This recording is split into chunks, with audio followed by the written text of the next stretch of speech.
Em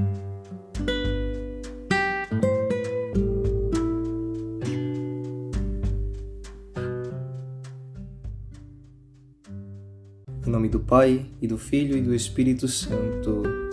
Amém. Olá, meus queridos irmãos, minhas queridas irmãs, sejam bem-vindos a mais um podcast.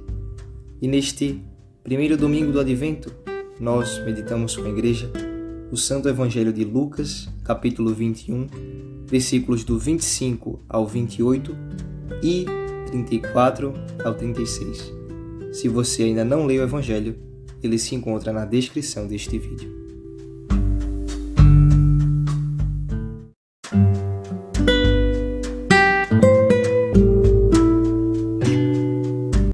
Queridos irmãos e irmãs, primeiro domingo do Advento, mais um ano litúrgico que se inicia, mais um ciclo que se abre, mais uma estrada para percorrermos juntos. Bom, e a mensagem deste domingo de hoje é: vigiai com a lâmpada acesa nas mãos. Para entendermos esta mensagem, o questionamento do podcast de hoje é: de onde vem a justiça do Senhor? Bom, primeiramente precisamos entender que justiça gera misericórdia e misericórdia gera justiça. Interessante como o salmo de hoje, na segunda estrofe, diz o seguinte: o Senhor é piedade e retidão e reconduz ao bom caminho os pecadores. Uma verdadeira demonstração de misericórdia da parte de Deus. No entanto, meus irmãos, o primeiro passo para a misericórdia de Deus é a conversão. É o reconhecimento. É reconhecer-se pecador humildemente e em seguida, para alcançarmos o perdão dos nossos pecados, que é quando Deus nos reconduz ao bom caminho, precisamos então estar abertos à santidade. A luz acesa nas mãos é Jesus. A luz acesa nos corações é Jesus. Quando estamos em estado de graça. E o que é estar em estado de graça? Ter se convertido daquele mal que você fez, daquele pecado que você cometeu, de ter desagradado o coração de Deus. Porque a conversão é o primeiro passo. É o primeiro passo para estar vigilante e com a lâmpada acesa. O segundo passo para manter a lâmpada acesa é viver a santidade, é buscar a santidade dia após dia. E vivê-la prudentemente, humildemente, para encontrarmos a justiça. Porque Deus dirige os humildes na justiça. E os pobres, Ele ensina o seu caminho. A luz acesa nas nossas mãos nos faz enxergar melhor o caminho. Ela é que nos faz ver melhor o que está à nossa frente, para não tropeçarmos nas ofertas do mundo, que são pedras para nós, para o nosso caminho de santidade. E que ofertas são essas? O próprio Jesus diz no Evangelho. Primeiro ele previne: tomai cuidado para que vossos corações, aí eu friso agora esta parte, não fiquem insensíveis por causa da gula, da embriaguez e das preocupações da vida. O que é a gula? O que é a embriaguez? O que são as preocupações da vida? São os prazeres que o mundo nos oferta, que fazem fechar os nossos olhos para as promessas de Deus, que fazem apagar aos poucos a luz no nosso coração, que nos fazem enxergar e compreender as promessas de Deus para nós, para alcançarmos o seu ideal. Por isso, meus irmãos, que a nossa oração seja sempre a primeira estrofe do Salmo. Veja: mostrai-me, ó Senhor, vossos caminhos e fazei-me conhecer a vossa estrada. Porque Deus, meus irmãos, tem promessas para nós. Não deixemos o mundo nos enganar, nem nos deixar, nem deixemos que ele nos desvie de Deus. E continuemos rezando: Senhor, vossa verdade me oriente e me conduza, para que eu não me desvie do vosso caminho, porque sois o Deus da minha salvação. Somente o Senhor é nossa luz, meus irmãos. Sua verdade é que nos orienta e que nos conduz em meio a uma realidade cheia de caminhos errados e confusos neste mundo. E Ele mesmo nos afirma: somente Ele é o caminho. Eu sou o caminho, Ele diz. E o que são os caminhos do Senhor? O Salmo de hoje também responde, segunda estrofe: verdade e amor são os caminhos do Senhor, para quem guarda sua aliança e seus preceitos, ou seja, que vive na santidade, que se converte todos os dias. Então, eu vos desejo, caros irmãos, aquilo que Paulo nos diz na segunda leitura da carta aos Tessalonicenses. O Senhor vos conceda que o amor entre vós e para com todos aumente e transborde sempre mais, porque verdade e amor são os caminhos do Senhor. Entendamos o seguinte, meus irmãos: a santidade nos impede de cairmos, de tropeçarmos, impede do nosso coração ficar insensível pelos pecados e assim não enxergarmos a hora do Senhor, nem compreendermos suas promessas para nós. Quem vive a santidade não é derrubado pelas armadilhas do mundo. E esse se prepara para estar de pé diante de Jesus. E a justiça de Jesus estará sempre diante dele. Sempre. Enfim, meus irmãos, que assim Ele, nosso Deus e Senhor, confirme os nossos corações numa santidade sem defeito aos seus olhos, para que o Senhor Jesus nos encontre vigilantes e de pé. De pé. Amém.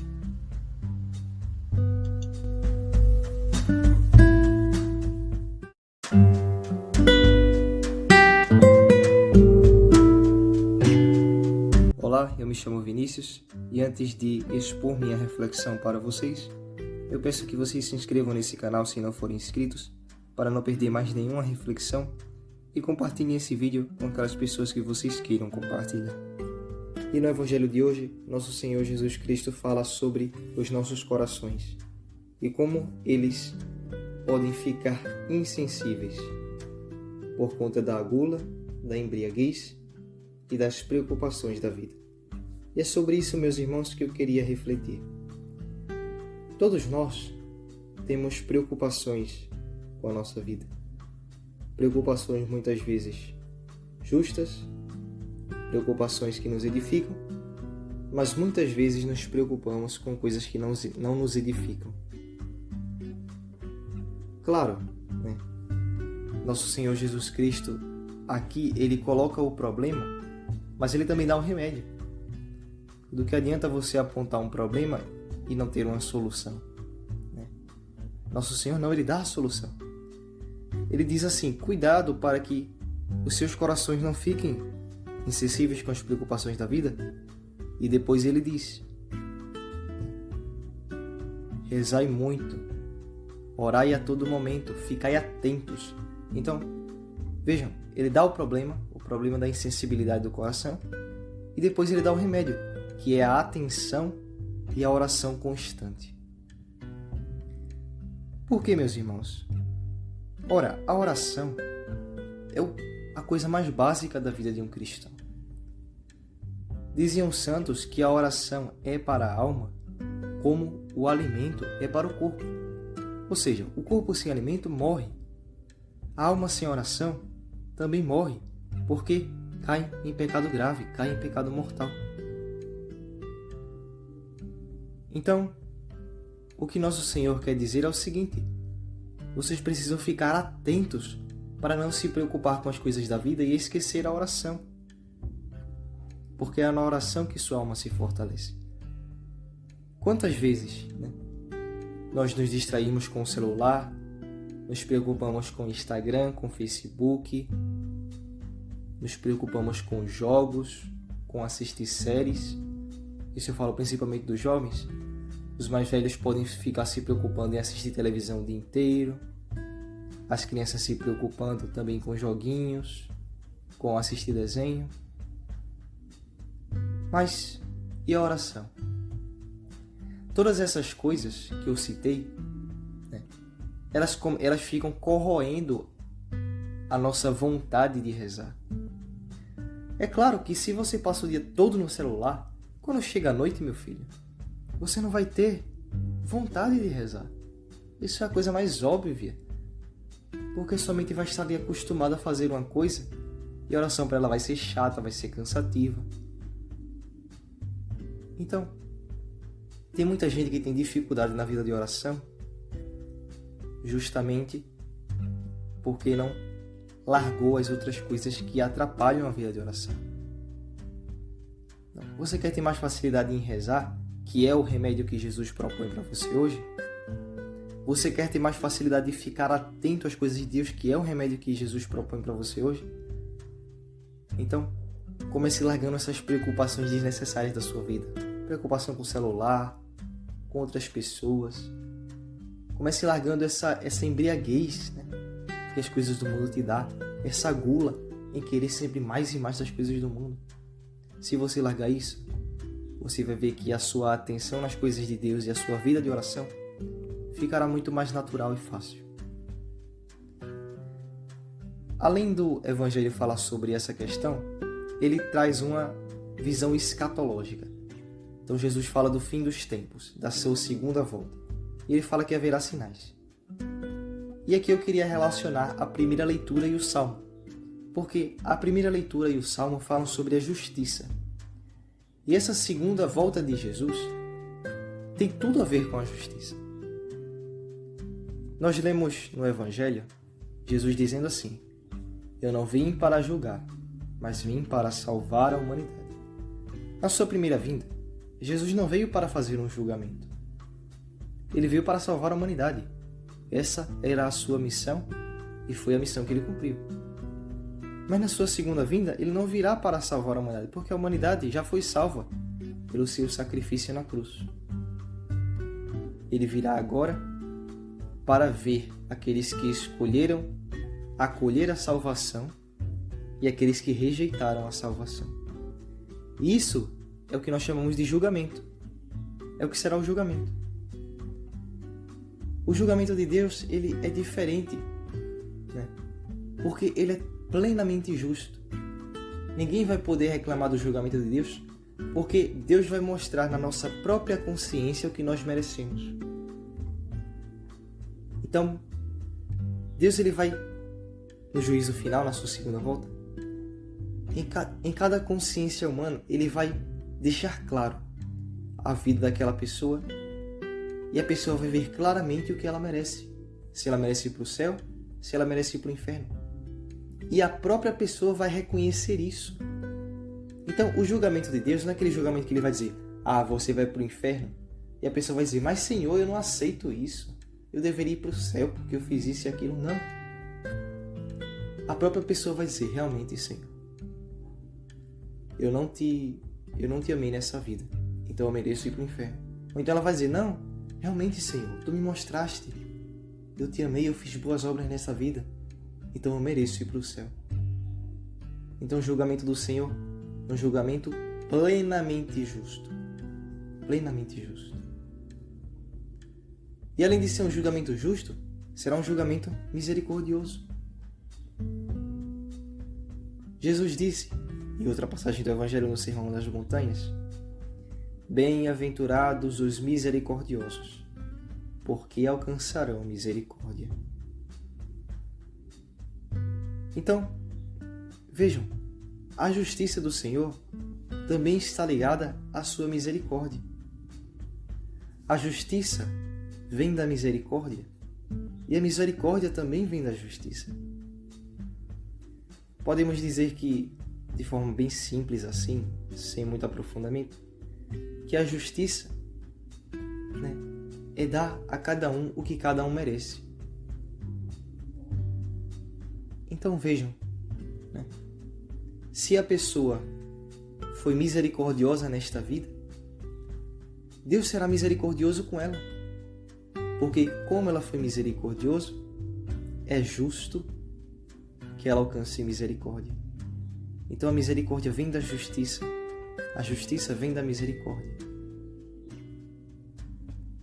A misericórdia é esse olhar de Deus que olha para a nossa sinceridade, olha para a nossa fraqueza, esse olhar de Deus que quer nos levantar, que quer nos dar uma chance. Essa é a misericórdia de Deus. Deus é justo e misericordioso. Isso não entra em contradição. Isso é plenamente equilibrado em nosso Senhor. Então, a segunda vinda será uma vinda de justiça, mas também de misericórdia. Será terrível para aqueles que praticaram mal nesta vida, mas para aqueles que praticaram bem, será uma vinda, né, de alívio, de libertação. Na segunda leitura, São Paulo fala sobre o ensinamento e o aprendizado. Ele diz para aquela comunidade a quem ele dirige a sua carta que ela aprendeu as coisas de Deus através do ensinamento dele e que elas colocam aquilo em prática. E ele pede que elas façam aquilo e cresçam mais no amor, mais e mais. E esse é o nosso objetivo aqui, gente. Pratiquem a palavra de Deus, amem mais, cresçam no amor. E quando Jesus Cristo chegar, na sua segunda vinda, estando você vivo, estando você já falecido desta terra, se você praticou a sua palavra, se você ouviu ensinamentos como aquela comunidade ouviu de São Paulo, e se você pôs em prática como aquela comunidade pôs em prática, então você alcançará misericórdia e terá um lugar no céu junto de Deus e seus santos. Em nome do Pai, e do Filho, e do Espírito Santo. Amém. Ao céu e avante.